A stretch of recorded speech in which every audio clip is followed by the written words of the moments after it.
Hello students, आज हम हमारा चैप्टर 2 स्टार्ट करने वाले हैं, that is units and measurement. मतलब ये जो हमारा पूरा जो चैप्टर है वो बेसिकली आपको यूनिट्स के बारे में बहुत सारी इन्फॉर्मेशन देगा। आपने अब तक बहुत सारी यूनिट्स के बारे में, बहुत सारी क्वांटिटीज़ के बारे में पढ़ा होगा, लेकिन ये जो आपका जो चैप्टर है वो फिज़िक्स में कौन कौन सी क्वांटिटीज़ आती है और one by one chapter wise आप वो सारी पढ़ते जाओगे और उसके जो यूनिट्स हैं वो हम कैसे लिखते हैं, वो सारी चीज़ें जो है वो ये चैप्टर से आपको पता चलेगी। और अगर हम मेजरमेंट की बात करें तो बेसिक जो हमारे पास लेंथ होती है ना, फिर वेट या फिर मास अगर हम बात करें तो मास और टाइम, ये जो सारी है जो फिज़िकल क्वांटिटीज़ है उसका हम मेजरमेंट भी यहाँ कैसे करते हैं वो चीज़ पढ़ने वाले हैं। यहाँ पर हम एक और हमारा टॉपिक है दैट इज़ एरर, क्योंकि हम जब मेजरमेंट लेते हैं तो उसमें कभी कभी एरर भी होती है ना, और उसको हम कई बार निगलेक्ट भी करते हैं, तो कब उसको कंसिडर करनी चाहिए कब नहीं करनी चाहिए, तो वो सारी चीज़ें भी यहाँ पर हम पढ़ने वाले हैं। फिर और एक चीज़ वो होगी सिग्निफिकेंट फिगर्स, वो भी एक हमारा टॉपिक है, वो भी बहुत ही इंटरेस्टिंग टॉपिक है। और वो जब आप जो कभी कोई कॉम्पिटिटिव एग्ज़ाम देते हैं तो उसमें बहुत ही काम आता है।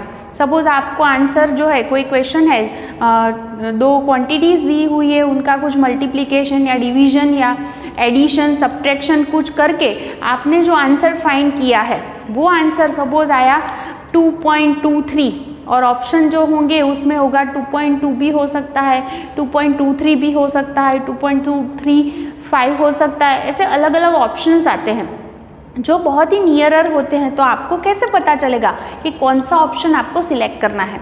तो वो चीज़ आप जब सिग्निफिकेंट फिगर के बारे में पढ़ोगे तो वो चीज़ जो है वो आप बहुत ही ईजीली जो है वो उसको समझ पाओगे। ओके, और एक बहुत ही इंटरेस्टिंग टॉपिक है दैट इज़ डायमेंशनल एनालिसिस, और वो भी है, वो बहुत ही इंटरेस्टिंग टॉपिक है। और वो 11th-12th दोनों में सारे सभी जो चैप्टर्स होते हैं उसमें जो भी फिज़िकल क्वांटिटीज़ आती है तो सारे जो फिज़िकल क्वांटिटीज़ है उनके आपको डायमेंशनल फार्मूला लिखने होते हैं। तो वो चीज़ जो है हमें चैप्टर 2 में सीखनी है और वो चीज़ आपको आगे समझ में आएगी। ठीक है, तो बहुत ही ईजी भी चैप्टर है और धीरे धीरे आप समझते जाओगे तो बहुत ही क्लियर होता जाएगा। पहले मैं एक चीज़ बताना चाहती हूँ, that is the word is physical quantity. What is physical quantity? तो हम ऐसे बोल सकते हैं कि हमारे आसपास बहुत सारी जो है वो घटनाएं होती है ना। कुछ कैसी होती है, नेचुरल होती है, तो कुछ कैसी होती है, मैन मेड होती है। तो उनको हमें डिस्क्राइब करना पड़ता है। तो वो डिस्क्राइब करने के लिए हम जिसका यूज़ करते हैं, जिस कॉन्सेप्ट का यूज़ करते हैं उसको हम बोलते हैं फिज़िकल क्वांटिटी। सपोज़ मैंने ऐसे किया कि एक मशीन है, उसमें कोई चीज़ रख दी और वहाँ पर लिखा है कि 1 kg है ना, तो उसका मतलब क्या हुआ, मैंने उसका जो है वो मास कितना है वो फाइंड किया है ना।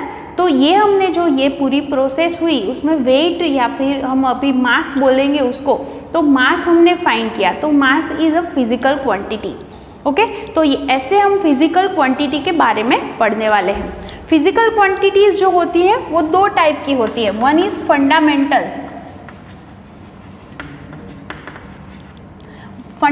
Quantity and second is derived quantity. Okay, तो फंडामेंटल क्वांटिटीज़ क्या है और डिराइव्ड क्वांटिटीज़ क्या है, पहले ये जो दोनों चीज़ें हैं उनका डिफरेंस पहले आप समझ लीजिए।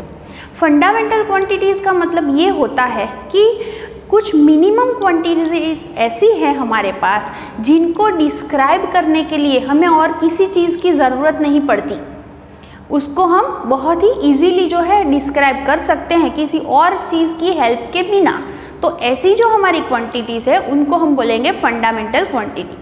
सपोज़ अगर हम बात करें, मैंने अगर आपको पूछा है आपका मास कितना है, या फिर आपको पूछ लिया आपकी हाइट कितनी है, अभी टाइम कितना हुआ, तो ये अगर सारी चीज़ों के बारे में आपको जब पूछा जाता है तो आपको उसको डिस्क्राइब करने के लिए और किसी चीज़ की ज़रूरत नहीं पड़ती। तो इसका मतलब ये हुआ कि ये जो सारी क्वांटिटीज़ हैं, कौन सी क्वांटिटीज़ मैंने बताया, एक हो गया आपका मास, दूसरी हो गई आपकी लेंथ है ना, थर्ड इज़ टाइम, तो ये सारी जो क्वांटिटीज़ है उसको डिस्क्राइब करने के लिए आपको किसी और क्वांटिटी की कुछ भी हेल्प कर लेने की ज़रूरत नहीं है। तो ये मिनिमम ये सारी क्वांटिटीज़ है वो आप किसी भी चीज़ की हेल्प के बिना उसको डिस्क्राइब कर सकते हो। तो ऐसी जो क्वांटिटीज़ है उनको हम बोलते हैं fundamental quantities. Next one is derived quantities. What are derived quantities? तो अगर हम बात करें तो कुछ क्वांटिटीज़ ऐसी होती है जिनको हमें डिस्क्राइब अगर करना है तो हमें फंडामेंटल क्वांटिटीज़ की हेल्प लेनी पड़ेगी। तो ऐसी जो क्वांटिटीज़ है उसको हम बोलेंगे डिराइव्ड क्वांटिटीज़। सपोज अगर हम ऐसे बात करें कि अगर मैंने किसी की वेलोसिटी पूछ ली है ना, अगर आपको पूछ लिया मैंने कि ये कोई एक कार है यहाँ से यहाँ तक जा रही है, एक पोजीशन से सेकंड पोजीशन पर जा रही है, तो उसकी जो अगर मैंने उसकी वेलोसिटी के बारे में आपको पूछ लिया तो आप वेलोसिटी फाइंड करने के लिए क्या करना पड़ेगा आपको कि वेलोसिटी मतलब उसने कितना डिस्टेंस कवर किया और उसके लिए उसने कितना टाइम लगाया, है ना। तो डिस्टेंस अपॉन टाइम, तो ये डिस्टेंस मतलब लेंथ हो गया, टाइम मतलब ये टाइम की अगर हम बात करें तो ये दोनों क्वांटिटीज़ फंडामेंटल क्वांटिटीज़ है। तो अगर मुझे वेलोसिटी के बारे में कुछ आपको बताना है तो ये जो क्वांटिटी है उसको हमें डिस्क्राइब करने के लिए ये दोनों क्वांटिटीज़ की ज़रूरत पड़ी, मतलब कि ये दोनों मतलब फंडामेंटल क्वांटिटीज़। तो अगर आप कोई फंडामेंटल क्वांटिटीज़ है उसकी हेल्प से किसी क्वांटिटी को डिस्क्राइब कर सकते हो तो ये जो क्वांटिटी हो गई उसको हम बोलेंगे डिराइव्ड क्वांटिटी। ओके, तो अगर हम वेलोसिटी की बात करें, फिर होता है मोमेंटम, ये भी आप आगे जाके पढ़ोगे, फिर हो गया फोर्स, प्रेशर, ये जो सारी क्वांटिटीज़ है उसको डिस्क्राइब करने के लिए हमें फंडामेंटल क्वांटिटीज़ की हेल्प लेनी पड़ेगी। तो पहले जो पॉइंट था हमारा, ये जो पॉइंट आपको समझ में आ गया होगा, पहले मैंने बताया व्हाट इज़ क्वांटिटी, है ना। तो हमारे आसपास जितनी भी सारी घटनाएं बनती हैं मैन मेड होगी या फिर नेचुरल होगी, तो उसको डिस्क्राइब करने के लिए हमें कुछ कॉन्सेप्ट की ज़रूरत होती है। तो वो जो कॉन्सेप्ट्स होते हैं उसको हम बोलते हैं फिजिकल क्वांटिटीज़। दो टाइप की होती है physical quantities, one is fundamental quantity and second is derived quantity. जिस मिनिमम क्वांटिटीज़ की हेल्प से आप जो हैं वो बहुत सारे कॉन्सेप्ट समझा सकते हैं। तो ये जो क्वांटिटीज़ हो गई, इसके लिए इसको समझाने के लिए और किसी चीज़ की आपको ज़रूरत नहीं पड़ी। तो ये जो क्वांटिटीज़ हो गई वो फंडामेंटल या फिर बेसिक भी बोलते हैं, बेसिक क्वांटिटीज़। और ये क्वांटिटीज़ डिराइव क्वांटिटीज़ का मतलब क्या हुआ, इसको डिस्क्राइब करने के लिए आपको क्या करना पड़ा, तो फंडामेंटल क्वांटिटीज़ की हेल्प लेनी पड़ी। तो ये जो क्वांटिटी है उसको हम बोलेंगे डिराइव क्वांटिटी। ओके, तो इतनी चीज़ जो है वो आपको समझ में आ गई होगी। अब हमें वर्ड समझना है that is unit. What is unit? अगर हम बात करें, अगर मैंने आपको पूछ लिया आपकी हाइट कितनी है, तो कोई ऐसा भी होगा कि वो मुझे अपनी हाइट सेंटीमीटर में बताएगा, कोई होगा कि वो फुट में बोलेगा, है ना। तो अलग अलग लोग जो होते हैं वो अलग अलग जो यूनिट्स, उसको हम यूनिट्स बोलते हैं, उसमें अपनी जो बातें हैं वो हमें बताते हैं, मतलब क्वांटिटीज़ के बारे में हमको बताते हैं। तो इंटरनेशनली क्या किया है कि एक जो यूनिट मतलब एक चीज़ उन्होंने एक ले ली कि जो इंटरनेशनली एक्सेप्टेड है, मतलब कि सपोज़ मैंने ऐसे बोल दिया कि 1 किलोग्राम, आपको ऐसा बोला है कि कोई चीज़ है आप 1 किलोग्राम लेके आइए, है ना। तो 1 किलोग्राम मतलब वो क्या हो गया, उसका मास हो गया। तो वो चीज़ 1 किलोग्राम कोई भी जगह पर आप जाओगे, मतलब इंडिया में जाओगे या फिर यूएस जाओगे, कहीं पर भी जाओगे, 1 किलोग्राम सेम ही रहेगा। तो उन्होंने क्या किया है, इंटरनेशनली जो हमारी ये पूरी जो सिस्टम चल रही है उसमें क्या किया गया है कि 1 किलोग्राम इतना ही होगा। तो इंटरनेशनली वो चीज़ एक्सेप्ट की है, वो चीज़ जो है उसका एक स्टैंडर्ड जो है वो उसको डिसाइड किया हुआ है, तो उसको ही हम बोलते हैं यूनिट्स। तो मतलब कोई भी क्वांटिटी है, अगर मैंने बोला अगर मास की अगर हम बात करते हैं तो क्या होगा, एक नंबर होगा और उसके पीछे क्या लगेगा, उसका यूनिट लगेगा। सपोज मैंने बताया 1 किलोग्राम, तो किलोग्राम उसको बोलते हैं हम यूनिट्स। तो कोई भी चीज़ को ऐसे डिस्क्राइब करने के लिए, कोई भी फिजिकल क्वांटिटी की अगर हम वैल्यू बताते हैं, उसका मेजरमेंट करते हैं, तो उसके लिए ऑलवेज हमें उसका यूनिट लिखना पड़ता है। और वो कैसे हम लिखते हैं, तो पहले उसकी न्यूमेरिकल जो वैल्यू होती है वो लिखते हैं और उसके पीछे उसका यूनिट लिखते हैं। तो वो यूनिट कैसा है, इंटरनेशनली वो चीज़ एक्सेप्टेड है। पहले क्या हुआ कि अलग अलग साइंटिस्ट थे, वो अलग अलग जो थे वो मेथड यूज़ करते थे, है ना, कि कोई जो है वो मास जो है वो किलोग्राम में लिखता है तो कोई ग्राम में लिखता है। तो उसके लिए उन्होंने जो है वो अलग अलग सिस्टम जो थी वो बनाई थी। तो मैं अभी जो हम कुछ सिस्टम उसमें से यूज़ भी करते हैं, तो पहले मैं उनके नाम आपको बताती हूँ। तो वन इज़ CGS। यहाँ पर बेसिकली हम 3 चीज़ों की बात करेंगे। One is mass, second is length and third is time. Mass, length और टाइम, ये 3 चीज़ की बात यहाँ पर हम करने वाले हैं। CGS ये जो हमारी सिस्टम है उसका जो फुल फॉर्म है, उसका फुल फॉर्म ये है, C for centimetre, G for gram and S for second. मतलब ये हुआ कि अगर आप CGS सिस्टम का यूज़ करते हैं तब क्या करना पड़ेगा, आपको जो लेंथ है वो सेंटीमीटर में ही लिखनी है, जो मास है वो ग्राम में ही लेना है और टाइम जो है उसको सेकंड में ही लेना है।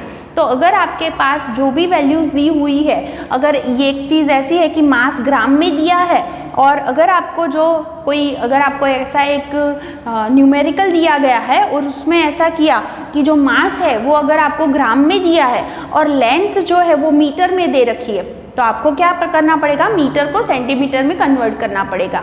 तो ये जो कोई भी अगर हम सिस्टम का यूज़ करते हैं तो उसमें ये चीज़ फॉलो करनी पड़ती है कि अगर हम बात करें लेंथ की तो लेंथ सेंटीमीटर में लेनी है, तो जो मास होगा वो ग्राम में ही लेना है और जो टाइम होगा वो सेकंड में ही लेना है।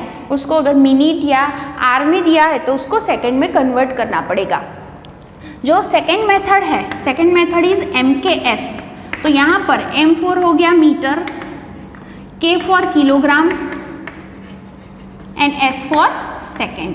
इसका मतलब ये हुआ कि यहाँ पर अगर लेंथ की बात करें तो लेंथ मीटर में ही होनी चाहिए, जो मास है वो किलोग्राम में ही होना चाहिए और टाइम सेकंड में ही हमको लेना है।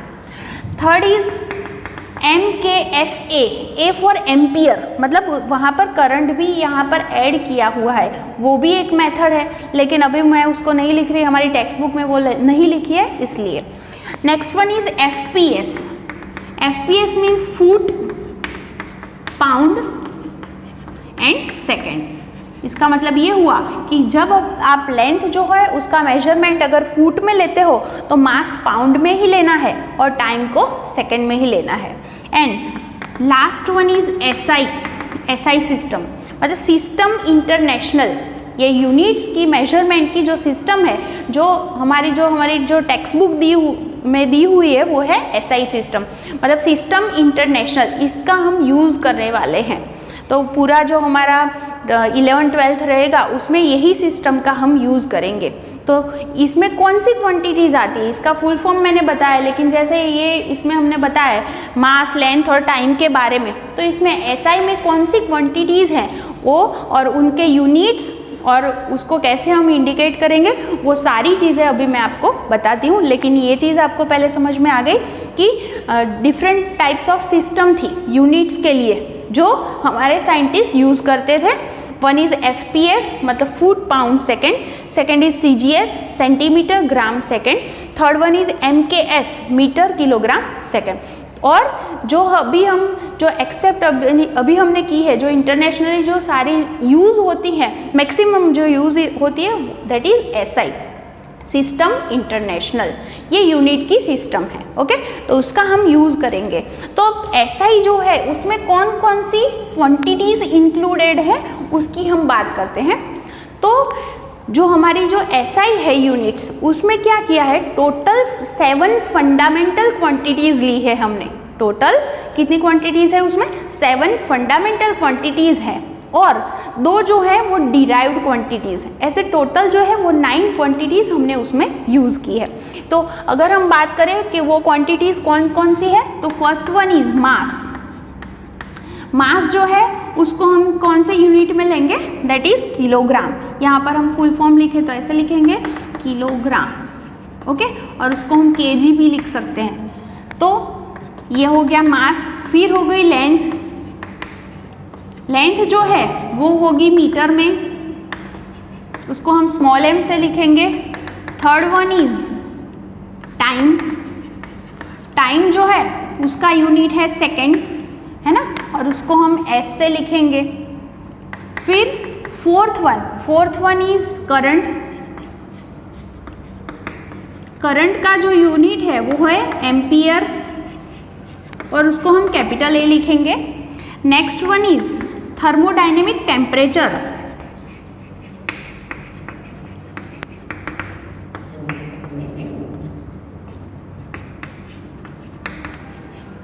जिसका यूनिट है केल्विन, जिसको हम कैपिटल के लिखते हैं। इसकी अगर हम बात करें तो नॉर्मली हमें जो टेम्परेचर अगर सेल्सियस में देते हैं तो आपको शायद पता होगा कि सेल्सियस को केल्विन में हमें कन्वर्ट यहाँ पर करना पड़ेगा। तो अगर हम बात करें आपके पास 0 डिग्री सेल्सियस है तो उसको केल्विन में अगर कन्वर्ट करना है तो उसमें 273 ऐड करना पड़ेगा। सपोज मेरे पास 27 डिग्रीज दी हुई है तो उसको केल्विन में अगर मुझे कन्वर्ट करना पड़ेगा तो उसमें 273 ऐड करना है, तो टोटल हो गया 300 केल्विन। मतलब कि ये कंपलसरी हो गया हमारे पास कि अगर हम बात करते हैं टेम्परेचर लेते हैं, थर्मोडायनेमिक टेम्परेचर उसको बोलेंगे हम, तो उसको ऑलवेज कौन से यूनिट में लेना है, हमें केल्विन में ही लेना है। Next one is amount of substance.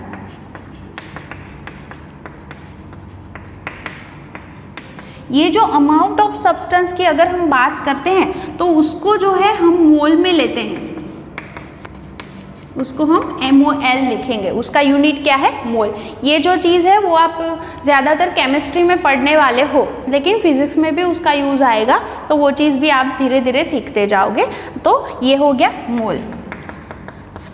अगर हम नेक्स्ट बात करें that is luminous intensity,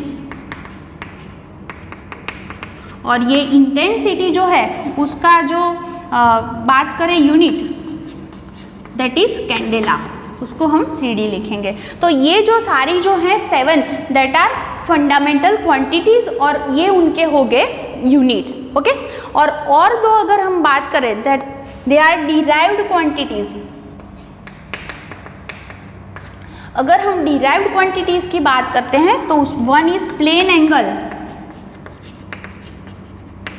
one is plane angle. Plane angle जो होता है उसका जो यूनिट है उसको हम बोलेंगे रेडियन, उसके लिए हम लिखेंगे RAD। ओके, ये हो गया हमारा प्लेन एंगल। नेक्स्ट जो है वो है सॉलिड एंगल, और सॉलिड एंगल है उसका यूनिट है स्टीरेडियन, दैट इज SR। ओके, तो यहाँ पर ये सारी जो हमारी सिस्टम इंटरनेशनल की जो यूनिट्स है उसके बारे में मैंने आपको बताया। टोटल उसमें 7 क्वांटिटीज़ है, इनको हम फंडामेंटल क्वांटिटीज़ बोलते हैं, और ये जो है वो है derived quantities. One is plane angle and second is solid angle, और ये दोनों उनके यूनिट्स हो गए। और ये हमारी जो MKS सिस्टम है, MKS में क्या था, मीटर किलोग्राम सेकेंड ही था, तो वही चीज़ यहाँ पर भी हमने यूज़ की है। तो यहाँ पर मैंने बोला आपको कि हम जो चैप्टर पढ़ने वाले हैं उसमें हमने SI जो है सिस्टम उसका ही यूज़ किया हुआ है। तो ये सारी क्वांटिटीज़ तो आपको शायद पता होगी, लेकिन ये जो डिराइव्ड क्वांटिटीज़ हैं दो, one is plane angle and second is solid angle, तो ये दोनों के बारे में पहले अभी मैं आपको बताती हूँ।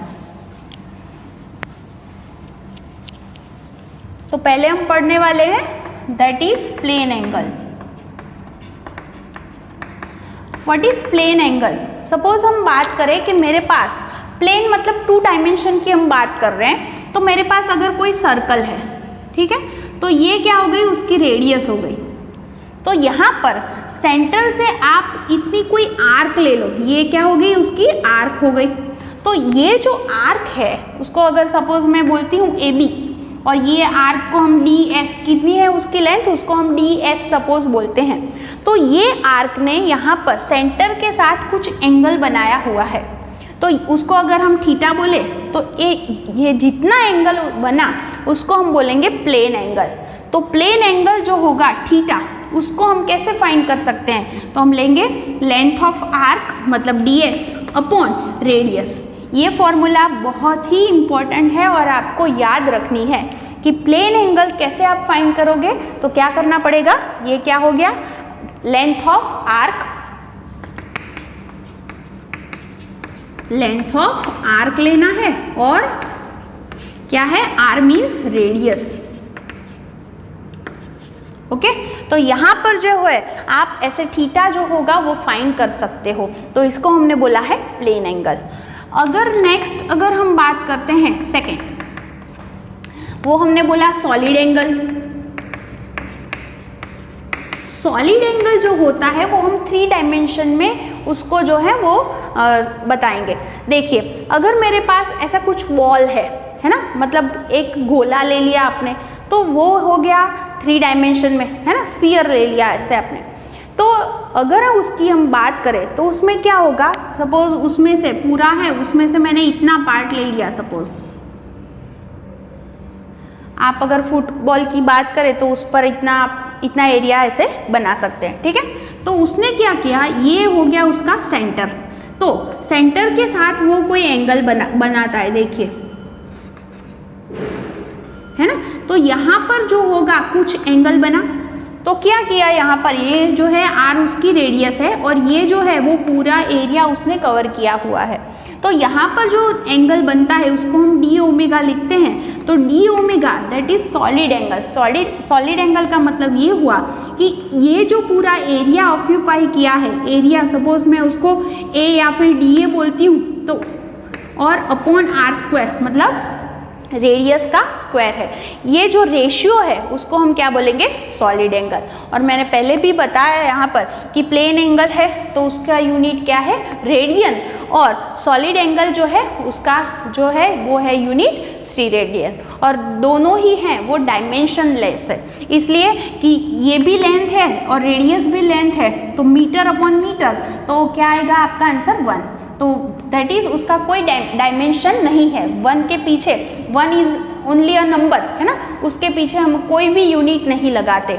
ऐसे ही अगर हम बात करें तो एरिया का ऑलवेज, एरिया मतलब सपोज हम बात करें लेंथ इंटू ब्रेथ, है ना, तो उसका मतलब ये हुआ कि उसका यूनिट हो गया metre into metre, that is metre square, और रेडियस का भी स्क्वायर है दैट इज मीटर स्क्वायर। तो metre square upon metre square cancel out हो गया, और उस पर से हम बोल सकते हैं कि ये भी कैसी है, क्वांटिटी डायमेंशन लेस। ओके तो ये दोनों होगी, इसका यूनिट हो गया रेडियन, ये हो गया स्टीरेडियन। और आगे जाके आप पढ़ोगे कि डिग्री है, सपोज 180 डिग्री है एंगल, तो ये डिग्री में हो गया एंगल, और उसको अगर आपको रेडियन में लिखना है तो उसको आप लिखोगे पाई रेडियन। नेक्स्ट जब हम इसके रिलेटेड जो हमने हमारी बुक में जो एग्जाम्पल्स दिए हुए हैं जब उसकी बात करेंगे तो ये चीज़ आपको वहाँ पर समझ में आएगी। तो ये दोनों चीज़ आपको पता चली। यहाँ पर दो हमने क्वांटिटीज़ जो डिराइव्ड क्वांटिटीज़ हैं, क्योंकि उसके लिए हमने इसकी हेल्प ली है ना, तो ये डिराइव्ड क्वांटिटीज़ हैं, one is plane angle and second is solid angle. Plane angle का मतलब क्या होता है, रेशियो, किन दोनों का रेशियो हमने लिया है, length of arc and radius. Okay और ये जो है सॉलिड एंगल, उसमें हमने किस चीज़ का रेशियो लिया है, तो ये जो यहाँ पर जो एंगल बनता है वो यहाँ पर कितना एरिया वो कवर करता है, वो एरिया और रेडियस का स्क्वायर, ये दोनों का जो रेशियो है उसको हम क्या बोलेंगे, सॉलिड एंगल। ओके तो ये दोनों चीज़ें आपको समझ में आनी चाहिए।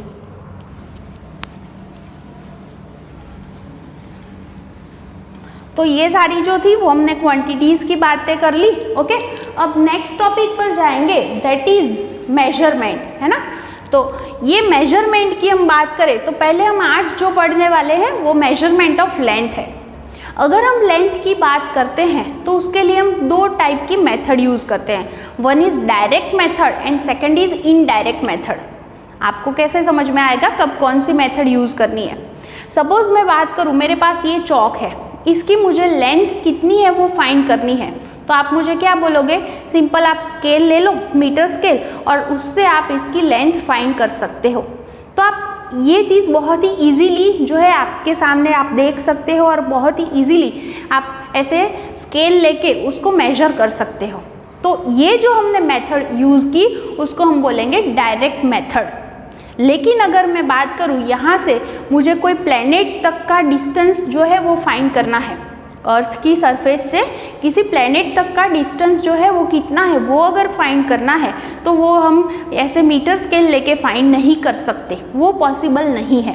तो इसके लिए जो हम मेथड यूज़ करते हैं उसको बोलेंगे इनडायरेक्ट मेथड। तो मतलब डिफरेंस समझ में आ गया होगा कि अगर शॉर्ट डिस्टेंस है और उसको अगर आपको मेजर करना है तो उसके लिए जो मेथड आपने यूज़ की है तो उसको हम क्या बोलेंगे, डायरेक्ट मेथड।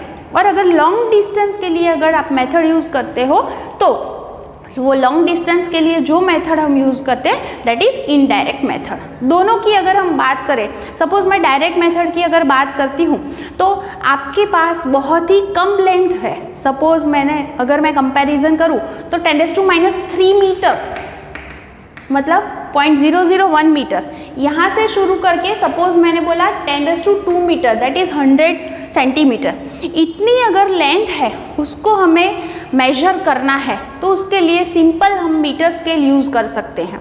ओके, ये इससे भी अगर कम है, सपोज मैंने बोला 10⁻⁴ मीटर, इतनी लेंथ अगर हमें मेजर करनी है तो उसके लिए जो हम एक यूज़ करते हैं उसका नाम है वर्नियर कैलिपर्स।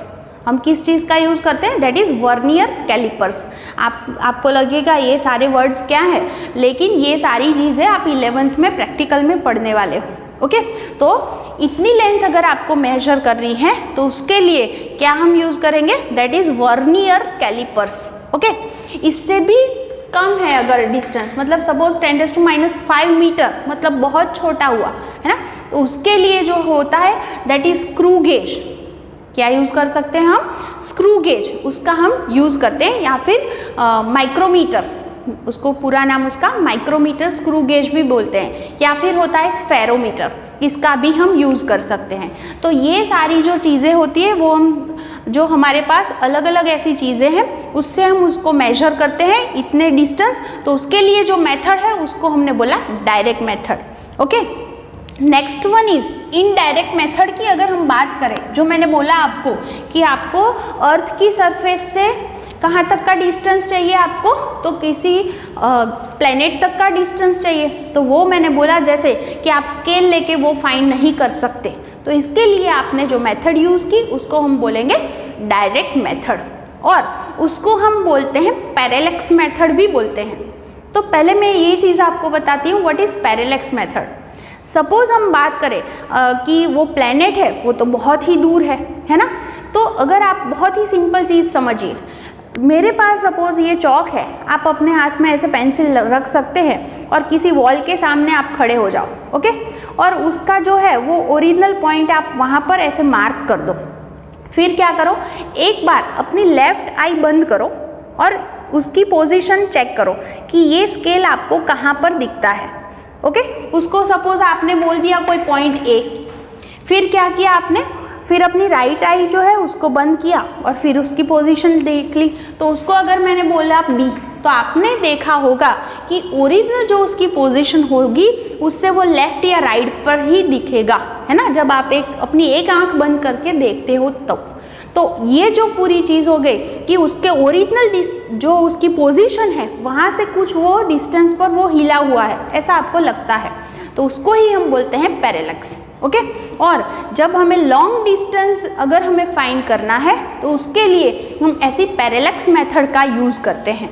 तो यहाँ पर मेरे पास फर्स्ट क्वेश्चन ये है कि मेरे पास कोई प्लेनेट है, वहाँ तक का डिस्टेंस मुझे फाइंड करना है, तो कहाँ तक का डिस्टेंस मुझे चाहिए, distance from earth to the planet.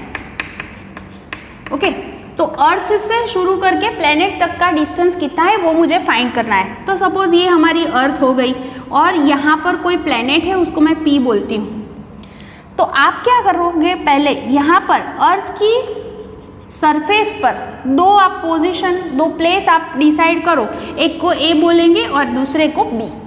Same time पर यहाँ से ए से आपको पी को देखना है, ओके, ए से पी को देखना है और बी से भी पी को देखना है। मैंने बोला सेम टाइम पर, क्योंकि अर्थ जो है वो रोटेट भी करती है और उसका रिवॉल्यूशन भी होता है, इसलिए मैंने बोला इसको सेम टाइम पर ही देखना है, नहीं तो उसकी पोजीशन चेंज होती जाएगी। यहाँ से ए से बी का डिस्टेंस जो होता है वो तो आपको पता ही होता है, उसको अगर हम स्मॉल बी बोलेंगे तो ये हो गया बी, क्योंकि अर्थ की सरफेस पर ही दो प्लेसेस हैं तो दोनों के बीच का डिस्टेंस हम इजीली फाइंड कर सकते हैं, तो उसको मैंने बोल दिया बी।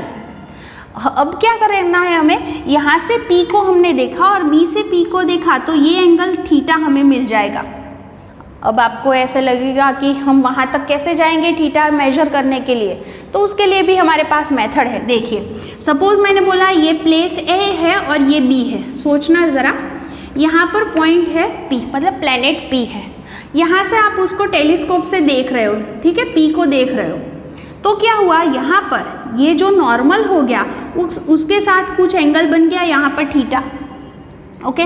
और यहाँ पर अगर मैं ऐसे परपेंडिकुलर ड्रॉ करती हूँ तो ये बन गया Z, दिख रहा है आपको, तो ये एंगल भी क्या होगा, थीटा। तो अगर नॉर्मल के साथ यहाँ पर अर्थ पर कितना एंगल बन रहा है, हमारा टेलीस्कोप कितना एंगल बना रहा है, वो तो हम इजीली फाइंड कर सकते हैं, है ना। तो ये थीटा है तो ये भी थीटा आपको इजीली मिल जाएगा। ऐसे ही आप B से भी इसको देख रहे हैं तो B के साथ यहाँ पर आप ऐसे नॉर्मल बना दो, परपेंडिकुलर लाइन एक बना दो, तो वो भी कितना एंगल बनाता है, थीटा, वो आपको मिल जाएगा। और ये परपेंडिकुलर के साथ ये भी फिर से Z बन गया तो ये हो गया थीटा। तो ये टोटल एंगल हम ऐसे फाइंड कर सकते हैं, उसको ही मैंने यहाँ पर थीटा लिखा है, 2 थीटा नहीं लिखा, क्योंकि सपोज इसको theta dash and theta dash बोलो तो theta dash plus theta dash वो हो गया 2 थीटा डैश, और उसको मैंने यहाँ पर थीटा लिखा है। तो ऐसे हम एंगल थीटा फाइंड कर सकते हैं। और सपोज हमने बोला कि यहाँ से प्लैनेट का जो डिस्टेंस है उसको मैंने सपोज कैपिटल D ले लिया, तो फिर यहाँ पर क्या होगा, देखो यहाँ पर ये जो हमारा प्लैनेट है वो बहुत ही दूर है, इसका मतलब ये हुआ कि distance D is very greater than B, है ना। तो अगर मैं D को यहाँ पर ले जाऊँ तो B अपॉन D कैसा हो जाएगा, वेरी लेस देन 1, है ना। इसको फिर से मैं उल्टा लिखती हूँ तो ऐसे लिख सकते हैं B is very less than D, तो D यहाँ पर ले जाओ आप, तो क्या बोल सकते हैं, B अपॉन D जो होगा वो 1 से बहुत ही कम होगा। ऐसी कंडीशन में अगर हम बोले P को सेंटर ले लो आप, और ये जो D कैपिटल D है इतनी रेडियस वाली आप सर्कल बना दो ऐसे, तो ये AB क्या हो गई, सर्कल की आर्क हो गई, AB क्या बन जाएगी, सर्कल की आर्क बन जाएगी। तो हमारे पास फॉर्मूला है कि plane angle theta is equal to क्या हो जाएगा, आर्क अपॉन रेडियस, है ना। रेडियस मतलब A टू P या फिर B टू P लिख सकते हैं। तो अगर हम बात करें A टू B का डिस्टेंस स्मॉल b आपको पता है, और A से P का डिस्टेंस है कैपिटल D, तो यहाँ से लिख सकते हैं D is equal to B by theta, है ना। उसका मतलब ये हुआ कि आपके पास थीटा आपने मेजर किया हुआ है और अर्थ की सरफेस पर 2 प्लेसेस है, उन दोनों के बीच का डिस्टेंस भी आपको पता है। तो ये रेशियो आपको अर्थ से वहाँ तक का कि कितना डिस्टेंस है वो इजीली आप मेजर कर सकते हो, ओके। तो ये जो हमारी हो गई वो हो गई पैरेलैक्स मेथड, और उसकी हेल्प लेके हमने क्या किया कि अर्थ की सरफेस से यहाँ पर टेलीस्कोप लगा दिया और दोनों प्लेस से एक साथ ये प्लैनेट को देख के वहाँ पर का एंगल फाइंड किया। ये पता ही था B, तो B by theta that is distance D, मतलब अर्थ से प्लैनेट तक का डिस्टेंस जो है वो हम इजीली ऐसे फाइंड कर सकते हैं, ठीक है। तो एक मेथड ये हो जाएगी। सेकंड अगर हम बात करें कि मेरे पास कोई प्लैनेट है और उसका मुझे डायमीटर फाइंड करना है, तो डायमीटर ऑफ प्लैनेट, तो हम कैसे फाइंड करेंगे, देखिए। तो अगर हम बात करें ये सपोज हमारा प्लैनेट है, तो ये हो गया उसका डायमीटर, उसको हम बोलेंगे AB, और ये है सपोज हमारी अर्थ, है ना। तो क्या होगा अगर आप यहाँ से अर्थ की एक प्लेस पर आप खड़े हो जाओ, वहाँ से A को देखो और फिर वहीं से ही B को भी देखो, तो ये दोनों के बीच में कुछ एंगल बनेगा, उसको मैं लिखती हूँ अल्फा। उसको क्या बोला मैंने, अल्फा। उसको जो है हम जो एंगुलर एंगल भी बोल सकते हैं।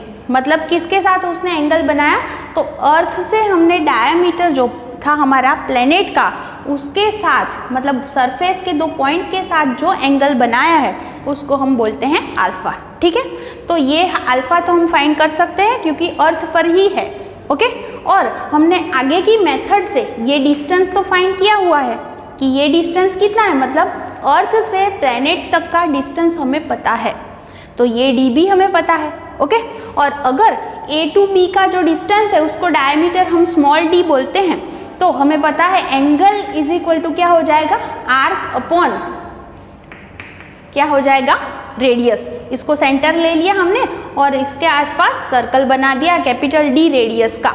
तो ऐसे हमें अल्फा मिल सकता है, alpha is equal to D by D. तो हमें इससे डायमीटर D फाइंड करना है, तो D is equal to alpha into D. Alpha हमें पता है, ये डिस्टेंस पहले हमने फाइंड किया था, तो ऐसे हम डायमीटर जो होगा प्लैनेट का वो फाइंड कर सकते हैं। ओके, तो आज यहाँ तक हमने बात की, वो पूरी कौन सी बात थी, व्हाट इज यूनिट, है ना, व्हाट आर क्वांटिटीज, फिर हमने डिफरेंट टाइप्स ऑफ सिस्टम की बात करी, सिस्टम ऑफ यूनिट्स की, जिसमें से हम अभी जो करंट यूज़ करते हैं, मैक्सिमम जो यूज़ करते हैं, that is SI, system international. उसमें 7 फंडामेंटल क्वांटिटीज़ इंक्लूड की है और 2 डिराइव्ड क्वांटिटीज़ हमने यूज़ की है ना, plane angle and solid angle. तो दोनों की डेफिनेशन भी मैंने आपको बताई। फिर हमने मेजरमेंट की बात की कि लेंथ का मेजरमेंट हम कैसे करेंगे। तो उसके लिए हमने क्या किया कि जब शॉर्ट डिस्टेंस था तो डायरेक्ट मेथड यूज़ की, लेकिन अगर लॉन्ग डिस्टेंस की बात करते हैं तब हम यूज़ करते हैं दैट इज़ इनडायरेक्ट मेथड, और उसके लिए हमने पैरेलैक्स मेथड यूज़ की। और उसकी हेल्प से हमने 2 चीज़ों के बारे में बात की कि अगर आप अर्थ पर हो और वहाँ से कोई प्लैनेट है तो वहाँ तक का डिस्टेंस फाइंड कर सकते हो, है ना। फॉर्मूला ये हो गई, थीटा इज इक्वल टू क्या हो जाएगा, B अपॉन डी। तो D is equal to B by theta. तो ऐसे आप जो है वो डिस्टेंस फाइंड कर सकते हो। सेकंड, डिस्टेंस आपको मिल गया है तो आप किसी भी ऐसे प्लैनेट है तो उसका डायमीटर भी कितना है वो चीज़ भी फाइंड कर सकते हो। ओके, तो आज मैंने यहाँ तक पढ़ा है, वो आप टेक्स्ट बुक से अच्छे से पढ़ लेना, तो आपको बहुत ईजीली वो चीज़ समझ में आ जाएगी।